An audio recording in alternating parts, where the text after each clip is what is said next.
जितने बच्चे लोग फिजिक्स का पेपर दे के आए बड़े होपलेस हो रहे हैं, कह रहे सर पेपर बहुत टफ आया था। स्टडी करी मैंने, टफ तो नहीं, हाँ कंसेप्चुअल और थोड़ा सा लॉजिकल था, जैसे काइनेटिक एनर्जी वाला डायग्राम वगैरह जो क्वेश्चन था थोड़े से मुझे लगता है हाँ लॉजिकल थे, उसके लिए आपको हार्डवर्क करना पड़ा। अब ये माइंडसेट हो रहा है कि सर ऐसे ही मैथ्स का पेपर आएगा, मतलब मैथ्स का बहुत टफ आएगा। तो वो पेपर जो भी आएगा वो हमारे हाथ में नहीं, हमारे हाथ में जो है उसमें हम क्या कर सकते हैं, हमको उस पर काम करना पड़ेगा। 4 दिन हमारे पास हैं, इन 4 दिन में कुछ भी एक तो नया नहीं पढ़ना है। जो होशियार बच्चों के साथ ये बड़ी समस्या होती है, वो सोचते लो ये भी कर लें और ये भी कर लें, उस चक्कर में सारा हौच पौच हो जाता है। इन 4 दिन में जो स्ट्रेटजी आपको बनानी वो ये होनी चाहिए। सब मैं अभी बात कर रहा हूँ होशियार बच्चों के लिए, कमज़ोर बच्चों के लिए तो एनसीईआरटी इनफ है। उसमें भी जैसे चैप्टर 1 हो गया, चैप्टर 2, 3, 4 ये गरीबों के चैप्टर, और फिर चैप्टर 12, 5 चैप्टर आप सॉलिड तरीके से कर लो।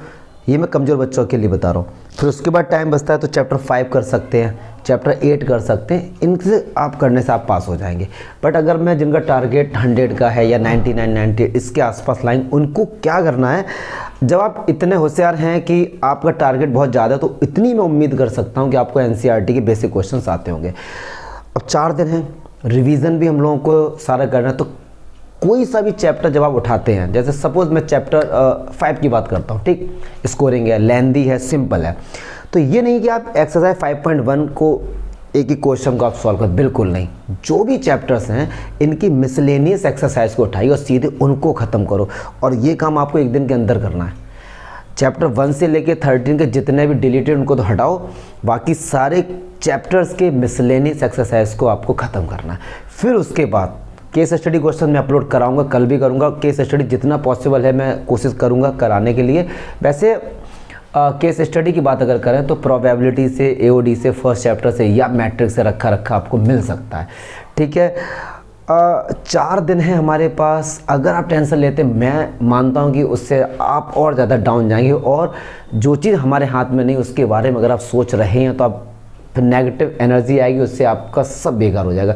पेपर कैसा आएगा हमारे हाथ में नहीं है, बट हम ये मान के चलते हैं कि हम बेसिक कंसेप्ट को बहुत अच्छे से कर ले। तो पहले एनसीईआरटी ख़त्म करेंगे, मिसलेनियस को, और केस स्टडी क्वेश्चन में अपलोड करूँगा। उसके बाद अगर टाइम मिलता है आपको लगता है हाँ भाई एनसीईआरटी ख़त्म हो गया, एग्जाम्पलर, एनसीईआरटी एग्जाम्पलर जरूर करना। आरडीआरएस पे मत जाना, एनसीईआरटी एग्जाम्पलर ही करना अगर टाइम मिल जाए आपको तो।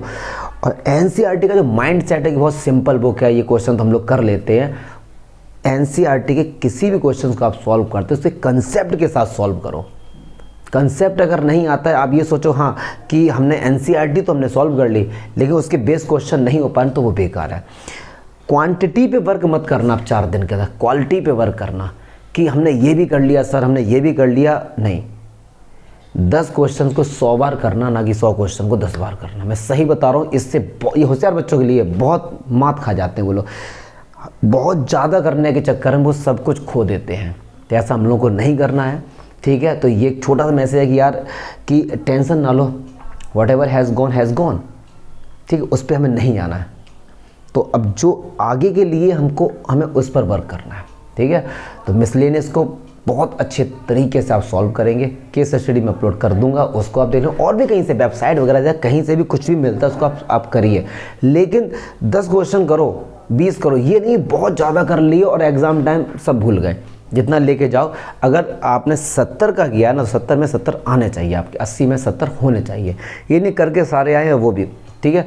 और ऑब्जेक्टिव के लिए कोई ज़्यादा टेंशन ना लो, ऑब्जेक्टिव मैथ्स में कुछ नहीं होते हैं, ऑब्जेक्टिव बनाए जाते हैं। जैसे सपोज़ कोई भी एक मैट्रिक्स आपको दे दी जाएगी, ठीक है, और उसमें बोल दिया जाएगा कि यार इसका ट्रांसपोज करो, उसके 4 ऑप्शन दे दिए जाएंगे, तो ये ऑब्जेक्टिव बनाए जाते हैं। ऑब्जेक्टिव बनते नहीं हैं, इन्हीं कंसेप्ट में से ऑब्जेक्टिव बना दिए जाते हैं।